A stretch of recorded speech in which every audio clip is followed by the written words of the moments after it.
ଝାରସୁଗୁଡ଼ା ସହର ଉପକଣ୍ଠ କୁକୁରଜଙ୍ଗା ସ୍ଥିତ ଶ୍ରୀ ପତିତପାବନ ଶ୍ରୀକ୍ଷେତ୍ର ଜଗନ୍ନାଥ ମନ୍ଦିରରେ ଚଳିତ ବର୍ଷର ବିଶ୍ୱ ପ୍ରସିଦ୍ଧ ଘୋଷଯାତ୍ରା ପାଇଁ ରଥଗଡ଼ା କାର୍ଯ୍ୟ ଏବେ ଶେଷ ପର୍ଯ୍ୟାୟରେ ପହଞ୍ଚିଛି। ମହାପ୍ରଭୁଙ୍କ ନୀତିକାନ୍ତି ସହ ସମଗ୍ର ଅଞ୍ଚଳରେ ରଥଯାତ୍ରା ପାଇଁ ପ୍ରସ୍ତୁତି ଜୋରଦାର ଚାଲିଛି। ଆଞ୍ଚଳିକ ଲୋକବିଶ୍ୱାସ ଓ ସାଂସ୍କୃତିକ ଦାବି ଅନୁଯାୟୀ କୁକୁରଜଙ୍ଗାର ଏହି ଭବ୍ୟ ରଥ ବିଶ୍ୱର ତୃତୀୟ ବୃହତ୍ତମ ରଥର ମାନ୍ୟତା ବହନ କରେ। ଏହି ରଥର ଉଚ୍ଚତା 45 ଫୁଟ ହୋଇଥିବା ବେଳେ ଏଥିରେ ମହାପ୍ରଭୁ ଜଗନ୍ନାଥଙ୍କ ପୁରୀ ସ୍ଥିତ ନନ୍ଦିଘୋଷ ଭଳି ସଦୃଶ 16ଟି ଚକ ସଂଯୋଗ କରାଯାଇଛି।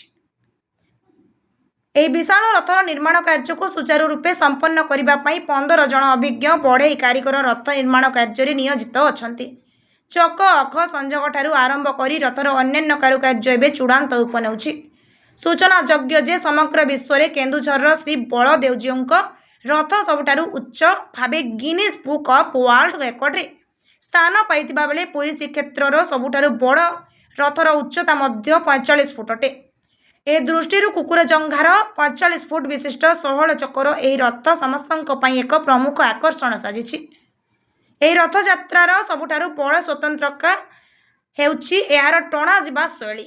ସାଧାରଣତଃ ସବୁଠି ରଥକୁ ଦଉଡ଼ି ସାହାଯ୍ୟରେ ଟଣାଯାଉଥିବା ବେଳେ କୁକୁରଜଙ୍ଗାରେ ଏହି ବିଶାଳ ରଥକୁ 4ଟି ଶକ୍ତ ବାଉଁଶ ସାହାଯ୍ୟରେ ଶ୍ରଦ୍ଧାଳୁମାନେ ଆଗକୁ ନେଇଥାନ୍ତି।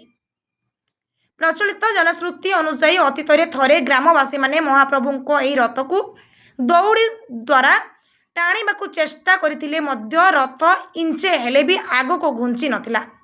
ସେହି ଆଲୋକିତ ଘଟଣା ପରଠାରୁ ଏଠାରେ ବାଉଁଶ ଦ୍ୱାରା ରଥ ଟାଣିବାରେ ଏକ ଅନନ୍ୟ ଓ ଅପୂର୍ବ ପରମ୍ପରା ସୃଷ୍ଟି ହୋଇଛି, ଯାହା ଆଜି ପର୍ଯ୍ୟନ୍ତ ବେଶ୍ ନିଷ୍ଠାର ସହ ପାଳିତ ହୋଇଆସୁଛି। ଝାରସୁଗୁଡ଼ାରୁ ଘନଶ୍ୟାମ ପଢ଼ିଆରୀଙ୍କ ରିପୋର୍ଟ, ଓଡ଼ିଆ ଭାସ୍କର।